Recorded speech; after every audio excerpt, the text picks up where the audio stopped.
Papa Francisco, ¿algún mensaje para Chile, para Radio ADN? Muy contento con Chile, muy contento con todos ustedes, con el trabajo que han hecho. El pueblo chileno es muy acogedor y muy bueno. Así que una bendición grande a todo el pueblo chileno, a ustedes, y me voy a celebrar la misa porque ya me están esperando. Muy cortito, hay un tema que preocupa a los chilenos, que es el caso del obispo de Osorno. ¿Usted le da todo el respaldo al obispo Barros? El día que me traigan una prueba contra el obispo Barros, ahí voy a hablar. No hay una sola prueba en contra. Todo es calumnia. ¿Está claro? Gracias, Papa. Muchas gracias. Palabras del Papa, entonces, Bueno, esta fue una noticia fuertísima que involucró el Papa Francisco en el momento en que los periodistas chilenos le preguntaban ¿qué pasa con el obispo Barros? ¿Qué sabe usted del obispo Barros? En Chile se dio una Dijo situación no saber nada particular, hasta el momento. Se dio una situación particular porque una gran cantidad de obispos y de sacerdotes fueron acusados y la popularidad de la iglesia estaba bastante baja al momento de la visita de Francisco. Está, sí. Y lo sigue estando. Sí. Así es. Lo que pasa es que la iglesia, hay que digamos, conocer un poco la historia de la iglesia de Chile, que contrariamente a la iglesia argentina, en particular, sobre todo en la jerarquía, durante la dictadura de Pinochet, tuvo un protagonismo tremendo, fuerte, la iglesia de Chile, sobre todo con algunos arzobispos y cardenales en defensa de la dignidad de las personas, digamos, y contrariando y oponiéndose fuertemente a la dictadura de pinochetista. Posteriormente, después, por diversas circunstancias, la historia a veces se escribe de maneras medias extrañas, el episcopado chileno fue modificándose y tornándose más conservador y con referentes, digamos, que dejaron aquel compromiso cercano con el pueblo, ¿no? Y particularmente, ahora lo estamos viendo con claridad, digo, este perfil ultraconservador, clerical, dio lugar a el tema de los abusos, que es lo que está diciendo el Papa Francisco en este momento, ¿no? Que los abusos son también consecuencia de una forma de los laicos y por supuesto también la jerarquía de ser muy clericalista, ¿no? Una especie de abuso de poder que se da. Él dice, antes del abuso sexual se da un abuso de poder por parte del clero. Y en ese sentido está cambiando todas esas cosas. En Chile claramente el Papa tenía muy mala información que lo llevó a decir lo que muestra ahí, defendiendo de alguna manera al obispo de Osorno. Cuando él recibe la información concreta, a tal punto que 2 o 3 días después de que ocurrió ese videotape, en el avión él pidió disculpas a la gente de Osorno por haber dicho eso, se ve que ya había empezado a recibir información distinta. A los 2 meses convocó a todo el episcopado chileno y les pidió la renuncia a todos. En un hecho inédito en la historia de la iglesia. Y por primera vez en la historia de la iglesia llamó a todos los presidentes de las conferencias episcopales. Ahora en noviembre se juntan todos los presidentes de las conferencias episcopales. Son 132 conferencias episcopales en todo el mundo. Todos los presidentes van a ir para hablar del tema de la pedofilia. No, es un tema gravísimo dentro de la iglesia. Y urgente. Sí, además hace muy poco gravísimo. hubo denuncias de ex cardenales en Estados Unidos que bueno, han ahí sacado uno de los cartas. principales focos, ¿no? Y es lo que dice él, tiene razón, lo que hizo Chile, cómo fue mutando. Vos fíjate que el CELAM, que es la formación latinoamericana de todo lo que es la parte de doctrina social de la Iglesia de Latinoamérica, tenía el centro como más productivo en Chile. Sí. O sea, Chile era como una avanzada junto con algún sector de Colombia y de Uruguay. Pero estas iglesias fueron transformándose increíblemente en épocas democráticas. Sí, sí, ¿no? sí. Y es paradójico porque incluso en los 70, antes de Pinochet, muchos sectores de la iglesia apoyaron al gobierno de la Unidad Popular de Allende. Y bueno, y en Colombia fue la conferencia de Medellín del 68, donde surge la teología de la liberación. Y sin embargo se fueron haciendo conservadoras después con el tiempo. Ahora te digo yo te digo sinceramente, yo estuve 6 años en un seminario de Córdoba y después trabajé 15 años en la iglesia de Córdoba. Yo te soy sincero, yo no escuché temas de pedofilia en ese momento, no lo escuché. Te lo digo sinceramente, porque sería muy, se quedaría muy bien decir, no, yo escuché. No, yo no escuché en esa época. Escuché muchas injusticias, muchas cosas que no fueron a lo mejor, y coincido con muchos aspectos de muchos que se han quejado de algunas conducciones, de algunas situaciones, está bien. Pero ese tema no lo escuché. ¿Y si lo hubieras escuchado, hubieras denunciado? Pero en ese momento era otro contexto. ¿A quién iba a denunciar un caso? En todo caso es lo que dice él. Había tal dominación o había tal sesgo de como amo y señor y esclavo. Y a la justicia, a lo mejor. Sí, hoy por suerte las víctimas están mucho más empoderadas que antes. Claro, ¿no? Entonces, ¿qué hoy, ibas a decir vos? Yo como joven, como chico, tenía esa realidad. ¿A quién le decía? A mi superior. Y mi superior que me decía, Dejarlo acá. Claro, se daba una situación de poder perversa, que eso es lo que llevó a muchos de esos casos. Sí, no hay ningún tipo de justificación. Para Una nada. de las peores cosas que le ha pasado a la Iglesia en toda la historia, ¿no? Sí, Es lo peor de decir, todo es que no es nueva, ¿no? Sino que se viene Claro, arrastrando claro. y por eso uno puede calificar de lenta la reacción, porque Claro. recién ahora se está convocando para Se ver está si se encuentra visibilizando, una claro. solución de algún modo. Claro, visibilizado está hace mucho tiempo, pero es cierto que recién ahora quizás se está empezando a hacer. Pero bueno, cuando asumió Francisco también había dicho que iba a ser una de las banderas de su pontificación, ¿no? De solucionar Bueno, esta, uno de los Benedicto, primeros temas esta problemática. que se salió a la luz fue con el padre Grassi. claro. Acá en ¿Te Argentina acordás? sí, es Acá en verdad. Argentina. Me acuerdo, sí. Avanzamos, vamos a ver cuando los obispos chilenos justamente fueron a verlo al Vaticano para presentar su renuncia, a ver qué pasaba ahí. Después de 4 encuentros con Francisco en el Vaticano, los obispos chilenos hacen este sorprendente anuncio. Queremos anunciar que todos los obispos presentes en Roma, por escrito, hemos puesto nuestros cargos en las manos del Santo Padre para que libremente decida con respecto a cada uno de nosotros.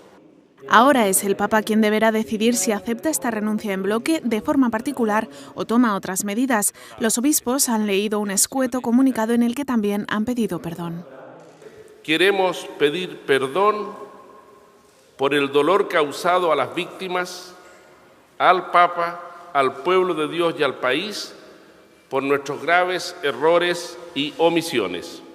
Además, han tenido palabras para los grandes damnificados, las víctimas de abusos. Los obispos han reconocido que no recibieron el trato que merecían. Gracias a las víctimas por su perseverancia y su valentía. A pesar de las enormes dificultades personales, espirituales, sociales y familiares que han debido afrontar tantas veces en medio de la incomprensión y los ataques de la propia comunidad eclesial. Una vez más, imploramos su perdón y su ayuda para seguir avanzando en el camino de la curación y cicatrización de las heridas. Francisco ha asegurado a los obispos que habrá medidas a corto, medio y largo plazo y les ha pedido que detecten las causas que han conducido a esta situación, como pueden ser el vicio del clericalismo, el sentirse superiores a los demás y las espiritualidades narcisistas y autoritarias.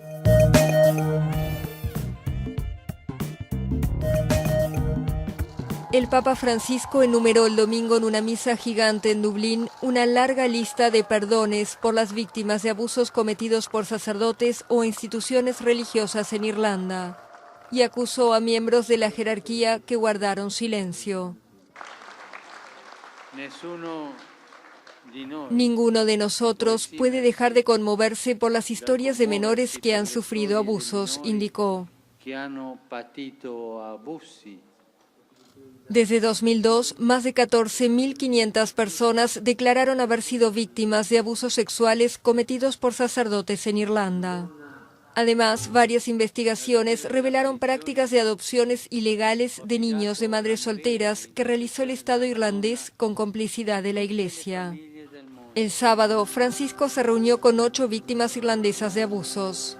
Pero otros sobrevivientes afirmaron luego que la jornada supuso una oportunidad perdida y le reclamaron actuar más allá de las palabras.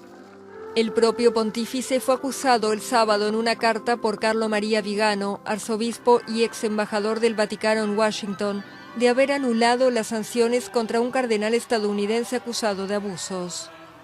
La carta fue divulgada simultáneamente en varias publicaciones católicas estadounidenses de tendencia tradicionalista o ultraconservadora y por un diario italiano de derecha.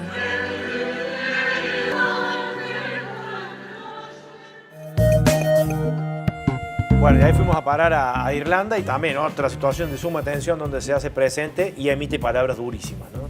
Bueno, vos que estás en la relación internacional. Sí, no, bueno, es Algo un tema, encima en Irlanda, un país de mayoría católica, uno de los grandes bastiones del catolicismo en Europa, donde además se viene a aprobar el aborto tras un plebiscito, no sé si te acordás. Como decíamos antes, tenés que animarte a decirlo así enfrente de la jerarquía de la iglesia de ese lugar. Y eso le está trayendo muchos enfrentamientos con la cúpula de la iglesia, del Vaticano, de iglesias en ciertos lugares, como hablaba él antes, la ola conservadora, ultraconservadora católica en Estados Unidos, evangélica también ultraconservadora, que es visto como un enemigo, Francisco, Así es, por ellos. el Papa no tiene, digamos, hoy el aplauso generalizado dentro de la Sacra Rota romana. O sea, no es que lo están esperando y le dicen, buenísimo, no. Se va generando cada día de más, digamos, hombres que de alguna forma mantienen un poder muy fuerte en sus territorios, el cuales empiezan a verse cuestionados y hasta echados y hasta renunciados. Un Papa que no le tiembla el pulso. Claro, desde ciertos sectores del progresismo, llamado progresismo, se lo puede ver como lento, como que no reacciona, pero eso es no entender realmente lo que es la política dentro de la iglesia, que también existe. Está limpiando la casa por dentro. Exacto. Lo claro. cual a veces peor que limpiarla para afuera. No sé si... Sí, sí. Porque a veces limpiar adentro te trae más cuestionamientos que limpiarla afuera. Exacto. Sí, sí. Porque es un estado, un territorio, un gobierno muy grande, muy grande.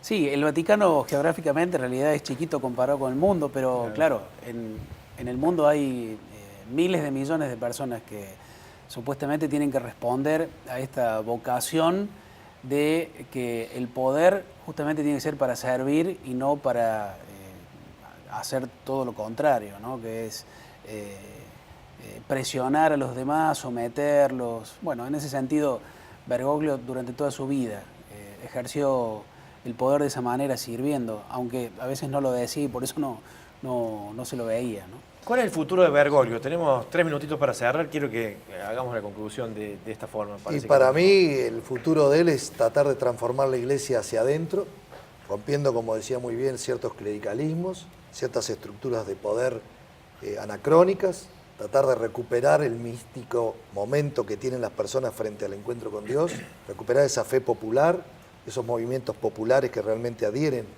a determinados preceptos que superan la estructura misma de la iglesia. Eso es interesante, la fe y la religiosidad popular. Yo creo que busca eso, Bergoglio. Sí, cuando dice esto de hagan lío, cuando va a los encuentros de los movimientos sociales, cuando fue en Bolivia, cuando denuncia el sistema, cuando habla del neoliberalismo, de la globalización, que tratan a las personas como bienes de uso y no como seres humanos, cuando denuncia a todos los que quedan afuera, ¿no? Creo que ese Bergoglio va a seguir intentando un cambio positivo, ¿no?, en los líderes mundiales a través de eso, a través de esa denuncia.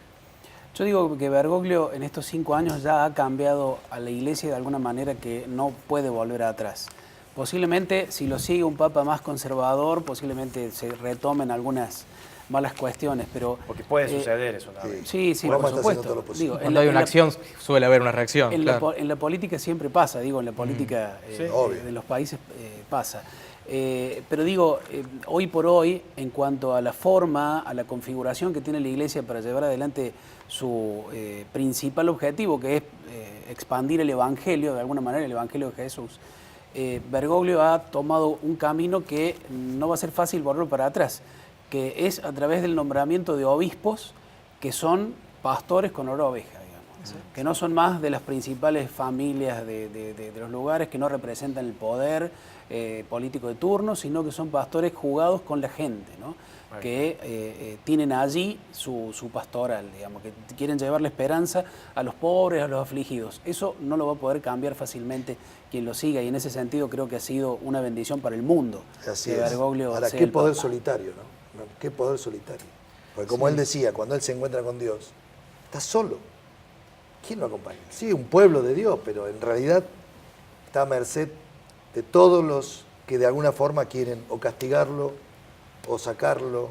Solo con todos los enfrentamientos que tiene, claro. Pero lo interesante, lo que dice él, que va a ser difícil volver atrás, salvo que haya un papa muy, muy conservador, es la vuelta realmente a la esencia del evangelio, ¿no? Que siempre lo dice Francisco. A la vuelta de los pastores con olor a oveja, de Jesús que era pobre, que se movía con los pobres, donde los pobres siempre, la opción preferencial, ¿no? Por los excluidos. Así también. es. Bueno, les agradecemos a los tres por haber estado gracias aquí. a vos. Gracias.